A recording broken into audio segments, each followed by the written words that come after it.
Welcome to জঙ্গল। জঙ্গল থেকে মঙ্গল হয়ে যাবে।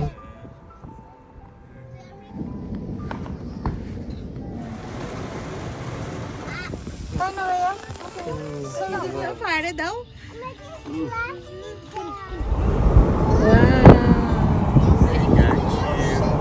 আসসালামু আলাইকুম, সবাই কেমন আছেন? প্রথমবার এক্সপেরিয়েন্স নেয়ার জন্য ক্যাম্পেইনে যাচ্ছি। আর কি নিতে হয় না নিতে হয় তেমন কোনো আইডিয়া নেই। যা যা গুগল সার্চ দিয়ে বুঝতে পেরেছি তাই নিয়ে নিয়েছি। আর ছোট্টখাট্ট সংসার করার মতো জিনিসপত্র নিয়ে নিয়েছি। যেখানে জায়গা পেয়েছি গাড়ির সেখানে ঢিপে ঢিপে ভরেছি আর রওনা দিয়েছি সকাল সকাল ক্যাম্পেইনের উদ্দেশ্যে। কিছু কিছু ঘটনা মানুষের জীবনে এমন হয় যে যেটা লাইফ টাইম ধরে মনে থাকে এবং আপনাকে আক্কেল দিয়ে যায়।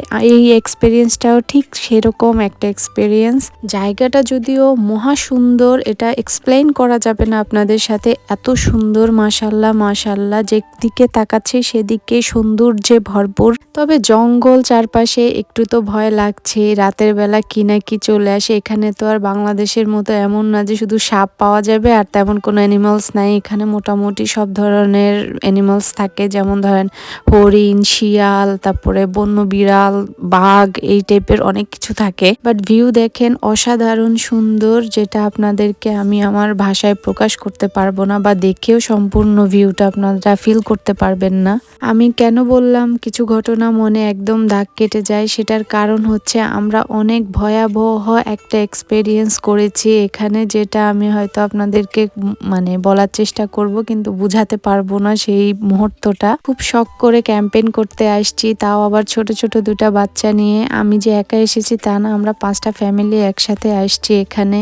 জায়গাটা দেখেছেন না কি সুন্দর, বেছে বেছে এমন একটা জায়গা নিয়েছিলাম আমরা। আর লেকের পাড়ে নিয়েছি, একদম পানির খুব কাছে, যেন টেন্ট থেকে আমরা সবকিছু দেখতে পারি, পানি দেখতে পাই। দরজা খুললেই যেন পানি, গাছ, সবকিছু মিলায় একটা সুন্দর একটা জায়গা আমরা সিলেক্ট করেছিলাম। আমার বাসা থেকে এই স্পটটাতে যেতে 2 ঘন্টার মতো লাগে। আর পুরাটা রাস্তায় আপনারা দেখতে পাচ্ছেন ফুললি মেঘলা আকাশ, কিন্তু আমাদের গুগল ম্যাপের মধ্যে ছিল 20% রেইন হবে এরকম। তো আমরা ভাবছি হয়তো 30 মিনিট অর 40 মিনিট রেইন হবে, তারপরে বন্ধ হয়ে যাবে। কিন্তু এটাই হচ্ছে আমাদের টেন্ট রাখার স্পট, এটা আমাদের থাকার জায়গা। এখানে আসার পরে ভিউ দেখে আমরা ভুলে গিয়েছিলাম যে বৃষ্টি হবে, যদিও মেঘাচ্ছন্ন একদম পুরো আকাশ, তারপরেও আমাদের কোনো কিছু মনে নাই। আমরা মনের আনন্দে সবকিছু গুছাচ্ছিলাম, সাজাচ্ছিলাম। এই এত ব্যস্ত হয়ে গেছে এখানে এসে ভিডিও করতেই ভুলে গিয়েছিলাম। আর বৃষ্টির কথা তো মাথাতেও নাই।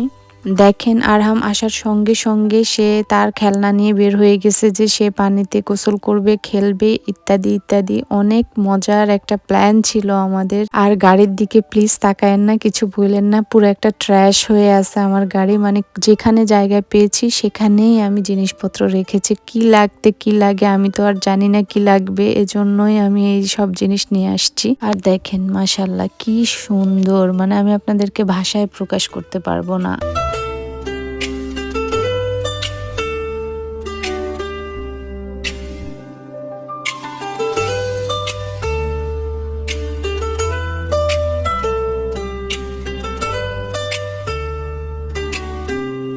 এত সুন্দর ভিউ দেখে হাজব্যান্ডকে বললাম টেন্টের দরজাটা, জানালাটা যেন লেকের দিকেই হয়, অন্যদিকে যে দিব না, আমি লেকের দিকে ফিরায় দিতে চাই। আর এটাই হচ্ছে আমার লাইফের সবচেয়ে বড় ভুল, যে আমি লেকের দিকে মুখ করে দরজাটা দিয়েছি। আমার পুরো টেন্টের দরজাটা লেকের দিকে হয়ে যায়, আর এই কারণে আমি বিপদ থেকে আসলে রক্ষা পাইনি। এই হচ্ছে আমার টেন্ট, আমার 2 দিনের থাকার ঘর হচ্ছে এটা। আমাদের এখানে হঠাৎ করেই ঘূর্ণিঝড় শুরু হয়ে যায়। আমার টেন্টের দরজা গাড়ির উল্টা দিকে থাকার কারণে আমরা টেন্ট থেকে বের হতে পারিনি। যখনই ঘূর্ণিঝড়টাও আমরা ভালোভাবে দেখিনি, জাস্ট আমাদেরকে উড়িয়ে নিয়ে যাচ্ছিল। আর আমার টেন্টের পাশে ছিল আমার জায়ের টেন্টটা, তারপরে হচ্ছে বাকি 3টা, সবার আগে ছিল আমারটা। আমার পাশে কোনো ধরনের কোনো কিছু ছিল না, ফুললি ফাঁকা ছিল। অনেক দূরে গিয়ে কয়েকটা টেন্ট ছিল। টেন্ট গুছাতে না গুছাতে এত বৃষ্টি শুরু হয়ে গেছে যে আমরা কোনো কিছু সেট আপ করতে পারিনি। জাস্ট টেন্টটা দিয়েছি আর ভেতরে গিয়ে বসে গিয়েছি বাচ্চাদেরকে নিয়ে, যেন বাচ্চারা না ভিজে। আমরা একটা টেন্টের মধ্যে আর এই ধরনের থান্ডার স্টর্ম হচ্ছে, আপনি বুঝতে পারছেন কিরকম অবস্থা। এখানে খুবই ভয়ঙ্কর লেভেলের স্টর্ম হচ্ছিল। আমার বাচ্চা তো মানে এত ভয় পাচ্ছে। এটাই আমার শেষ ফুটেজ ছিল। আমার ফোন অটোমেটিক বন্ধ হয়ে গিয়েছে এখানকার পরে, মানে হঠাৎ করে ঘূর্ণিঝড়টা আমাদের দিকে চলে আসে আর এই আমার ক্যামেরা অন ছিল, আমি কিছুই দেখতে পাইনি। এই যে এরপরে আমার আর কোনো খবর নেই। আমি ভাবছি যে আমার ফোনটাও নষ্ট হয়ে গিয়েছে, আমি ফোন কোথায় সেটা বলতে পারবো না। এটাই হয়তো সন্তানদের সাথে জীবনের শেষ একটা মুহূর্ত হতো। আসসালামু আলাইকুম দা আমি আরহাম আমি এই ভিডিওটা 30 মিনিট পরের ভিডিও। যখন ঘূর্ণিঝড় ছিল তখন আমার ফোন কাজ করেনি। এখন আমি যখন গাড়িতে আসছি তখন এই ভিডিওটা করেছি। শুধুমাত্র আমরা ভিজে গেছি এটা কোনো ম্যাটার করে না, ম্যাটার হচ্ছে যে আমরা বেঁচে আসছি, আল্লাহ আমাদেরকে বাঁচিয়েছে, এটাই আলহামদুলিল্লাহ আল্লাহ তাআলার কাছে। দেখেন আমার সব জিনিস ভিজে গেছে, কোনো কিছু অবশিষ্ট নেই, আমার বালিশ কাঁথা কাপড় চোপড় এভরিথিং। আর দেখেন আমার দূরে যে টেন্টগুলো ছিল এগুলোর কি অবস্থা, মানে উড়ে গিয়ে ওদের টেন্ট ওরা খুঁজেই পায়নি। আর আমার টেন্ট আমার হাজব্যান্ড আর তার ভাই মিলে গুছানোর চেষ্টা করছে, কিন্তু এটা ছিঁড়ে গেছে পুরা। আমাদের সবার অবস্থা খুবই খারাপ, মানে আমরা জানে বেঁচেছি কোনো রকম, এটাই আল্লাহর কাছে হাজার হাজার শুকরিয়া। আর কোনো কিছু বলার নেই, আপনারা দেখতে পাচ্ছেন মানে কিচ্ছু জায়গা মতো নেই। আমরা জাস্ট টেন্টের ভিতরে ছিলাম বলে আমাদের টেন্টটা বেঁচে গেছে, না হলে হয়তো উড়ে যেত। শুধু এতটুকুই বলতে পারবো, এটাই হয়তো আমাদের শেষ সুখের একটা মুহূর্ত হতো। আল্লাহ আমাদেরকে জাস্ট বাঁচিয়েছে, আল্লাহর কাছে হয়তো অনেক নেক করেছিলাম, নেকের বিনিময়ে বেঁচে আসছি। আমেরিকায় একটা প্রচলন আছে যে 3টা ডাব্লিউর উপরে কখনোই আপনি বিশ্বাস করতে পারবেন না, সেটা হচ্ছে ওয়েদার, ওমেন অ্যান্ড ওয়ার্ক।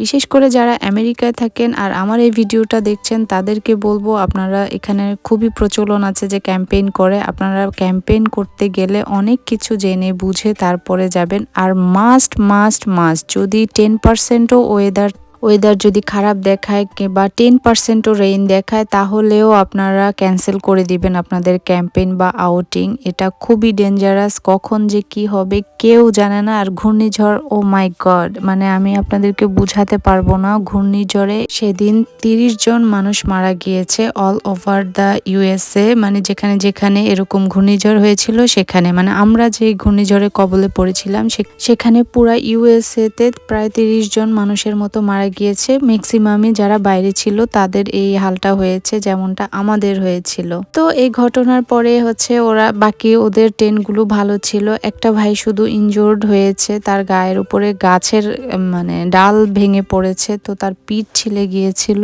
এমনিতে ভালো ছিল মোটামুটি, তো ওনারা রয়ে গিয়েছে, 3টা ফ্যামিলি রয়ে গিয়েছে। আমি আর আমার যা ব্যাক করেছি। ব্যাক করার আগে তারা বলছিল যে বারবিকিউ করি, খাওয়া দাওয়া করে তোমরা রাতের বেলা একটু দেরি করে বের হয়ে যাও, কারণ ওই 30 মিনিটই বৃষ্টি হয়েছিল বিশ্বাস করেন। তারপর ওয়েদার এত সুন্দর হয়ে গিয়েছে, বাট আমরা কিসে থাকবো, আমাদের তো সব কিছু ভিজে গেছে। সত্যি কথা বলতে মনটা অনেক খারাপ হয়ে গেছে। আমি আল্লাহর কাছে শুকরিয়া আদায় করছি, বাট এমনিতে প্রচন্ড মন খারাপ ছিল। তারপর আমরা চলে আসছি, আমরা থাকিনি, জাস্ট ওরা বারবিকিউ করেছে, কারণ বাচ্চারা তো এসব কিছুই বুঝে না কি হলো তাদের সাথে। এই তো রাত হলো, তারপরে ওরা একটু মাশমেলো পড়লো, একটু বারবিকিউ খেলো, তারপরে আমরা কি করলাম 11টা-12টার দিকে ব্যাক করে চলে আসলাম।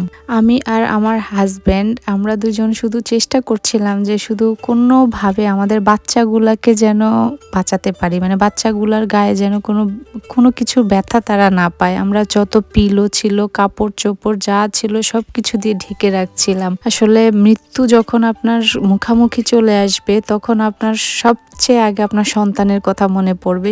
এটা আমি খুব ভালো করে রিয়েলাইজ করেছি। আমি আমার হাজব্যান্ড দুজন মিলে শুধু ওদেরকে প্রোটেক্ট করার চেষ্টা করছিলাম, তো একদম স্টাক হয়ে গেছে যে আমি মানে একটা টেন্টের স্ট্যান্ড ধরে রাখছি যেন আমার বাচ্চাদের গায়ে বৃষ্টি না পড়ে, ওরা ব্যথা না পায়। আমার হাজবেন্ড সেম থিং করেছে। সবশেষে এতটুকু বলবো, প্রকৃতি যত সুন্দর ততই ভয়ঙ্কর। আল্লাহ তাআলা আমাদেরকে মাথা গোঁজার জন্য একটা শক্ত ছাদ দিয়েছে, এটার জন্য হাজার হাজার হাজার হাজার শুকরিয়া আদায় করে শেষ করতে পারবো না। সবাই ভালো থাকবেন, সুস্থ থাকবেন, আল্লাহ হাফেজ।